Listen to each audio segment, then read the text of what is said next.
right, we'll go ahead and get the meeting called to order. September 27th Park and Rec Commission meeting.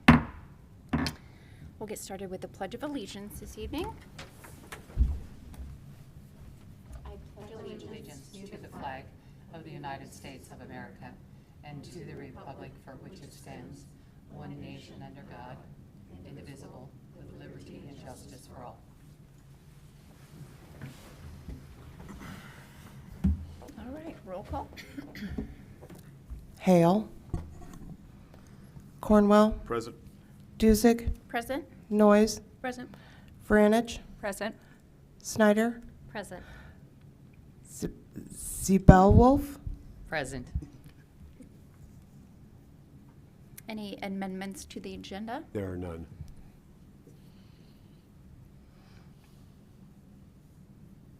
Ceremonies, announcements, appointments?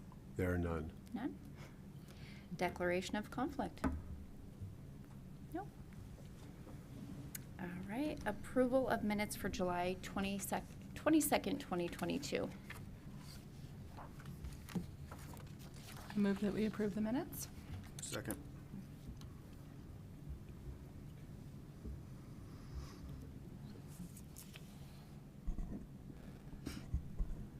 Zebelwolf. I'll abstain. Vranich. Aye. Noyes. Aye. Duzick. Aye. Cornwell. Aye. Snyder. Aye. Any citizen issues this evening? No. All right, unfinished old business, renaming of the community garden.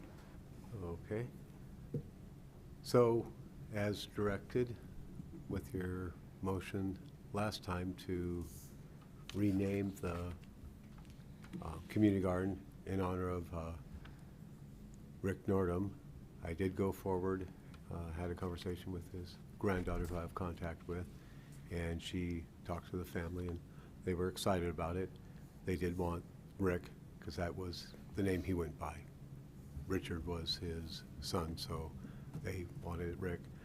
We went ahead and did the public comment period. We held it for a month, so that was twice as long as we needed to. We received no comments for or against.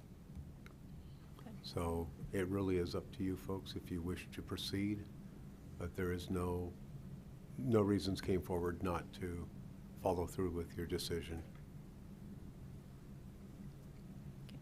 And that is an action item for you Action. folks. So I do have a Yes. quick question. So we vote on it here, and then it does have to go to It'll the go council to city council still. for their, Right, okay. and I don't know if it'll just be a consent. It could probably be a consent item, but I want to bring it forward as new business so Yeah. that we can vet it and they have a chance to ask questions, and so. And then I had one more question in the meeting minutes for last month. His name is spelled with two O's, is that correct? Correct. It's Noordam. Okay. Okay, great.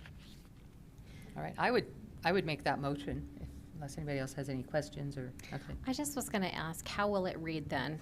What will the name be? I think as you voted last time was the Rick Nordum Community Garden. I think And it then was- we can put a plaque that talks a little bit about him and what he did to get it going and some of the other contributions. And it ties in nicely too with the building there, because that was a Rotary project and that was one that I encouraged Rick to push that forward as a Rotary project and stuff, so it kind of all ties together, so it's good. Good.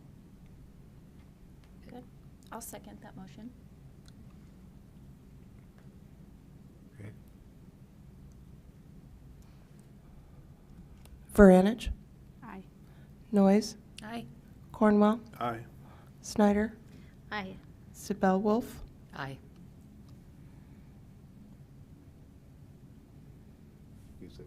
Oh. Duzick. Aye. So thank you. Yeah, thank you. And on That- behalf of his family, thank you. New business this evening? We have none. None.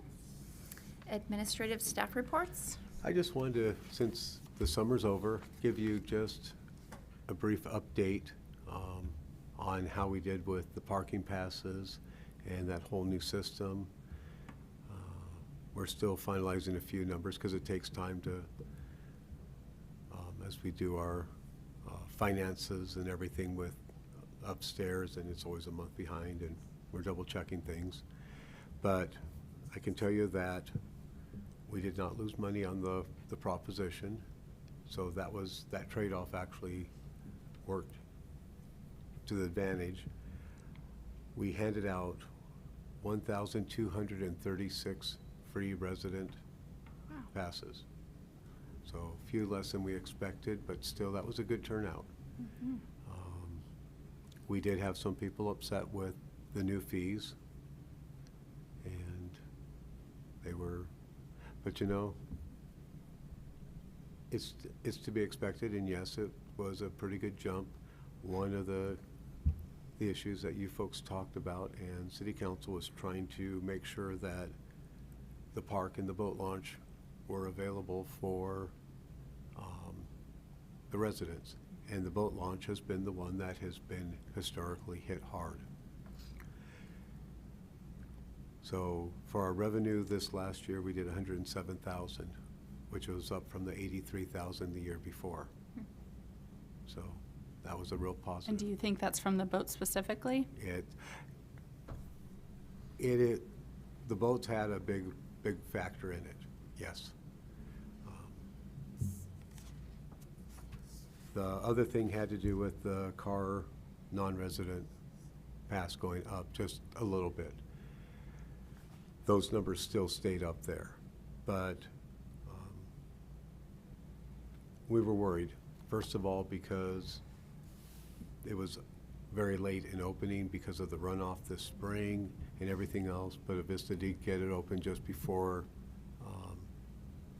the 4th of July. The other concern was staffing. We could not keep employees. I mean, we did increase what we were paying them because we'd had so many drop out that we were able to take that budget and adjust it. But to give you an example, in 2001, which we struggled to get employees, but only went back that far, we were open 81 days in 2001, and hours of collection were for 873. Last year, we were open 69 days, and we were open for only 644. So we were running Thursday through Sunday. So a portion of the week we weren't open. We weren't opening as earlier. So we know a lot of boats came through before that. We also had no system other than just to charge a direct fee on our commercial launches. And in talking to a couple of those vendors, they wanted to see some type of a season fee or pass for them to do it. And in discussions, we just don't have that capability. So that's one of the things I will work on, because a lot of times they were launching while we were closed. So we really didn't collect money from them. They were launching what? Earlier than we had the ticket booth opened. And I'm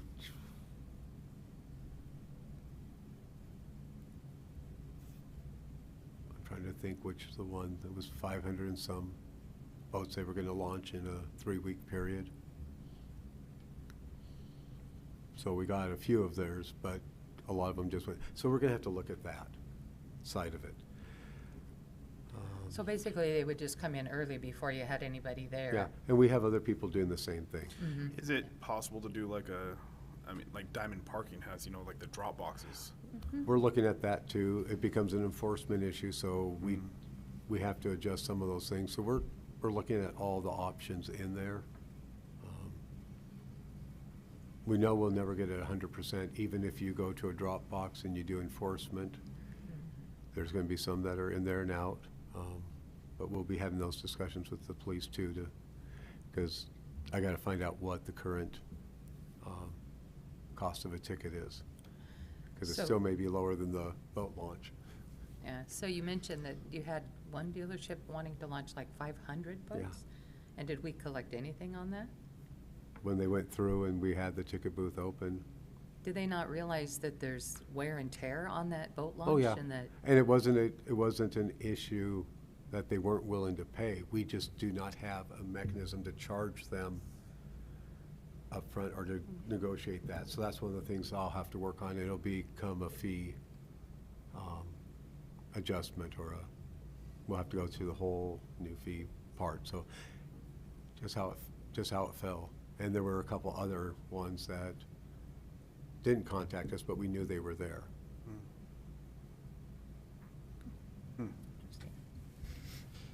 So, you know, it's a learning curve, so but they were there last year too, is that right? They did the same thing last year, and even with that, well, they weren't ever paying because, exactly, they Yeah. would, yeah.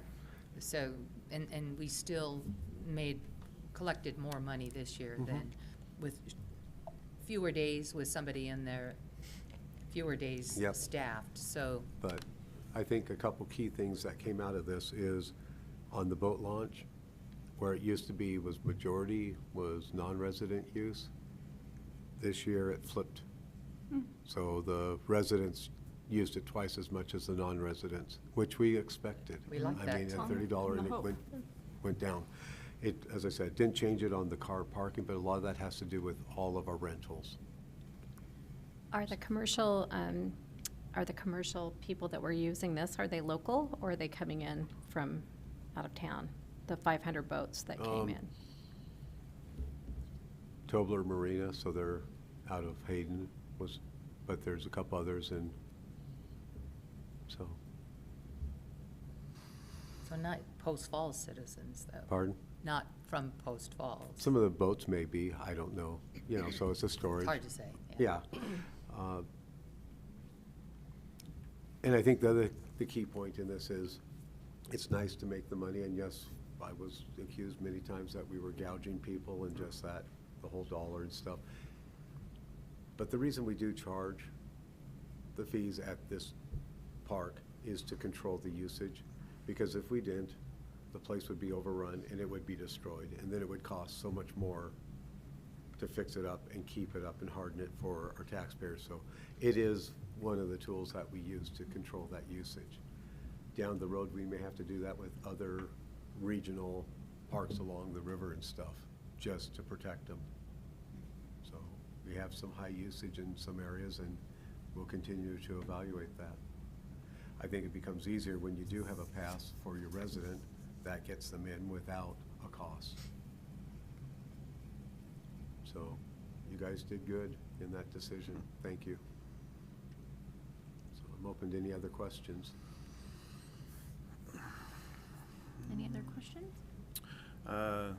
Vandalism in the parks, how's that going? As a- Same old, or is it improving? Or?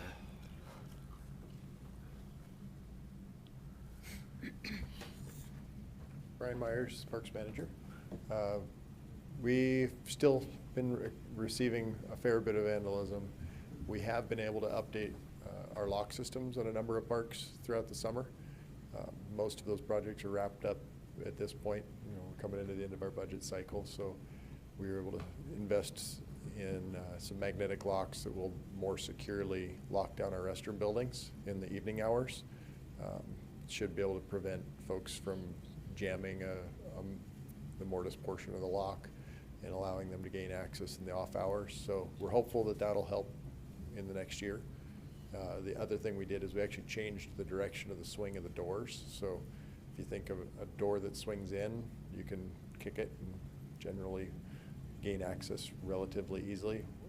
A door that swings closed from the outside, now you have to pull it open, and it's much more difficult to do that.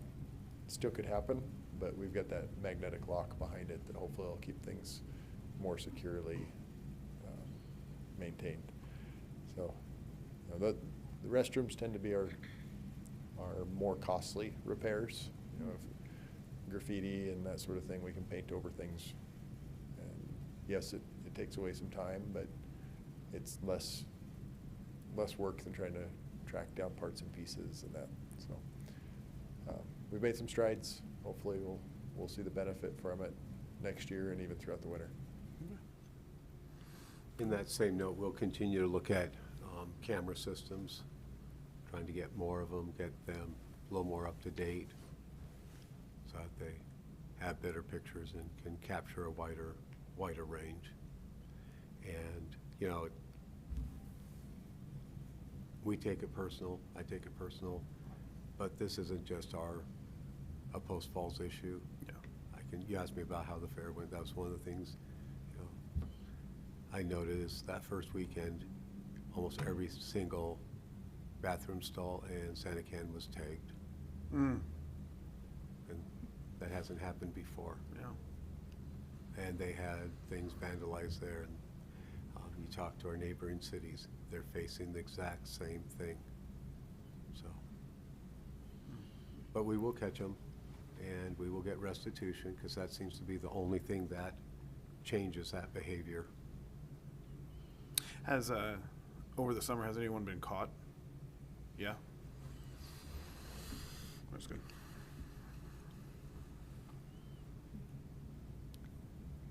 Do we have an update on the progress at the quarry?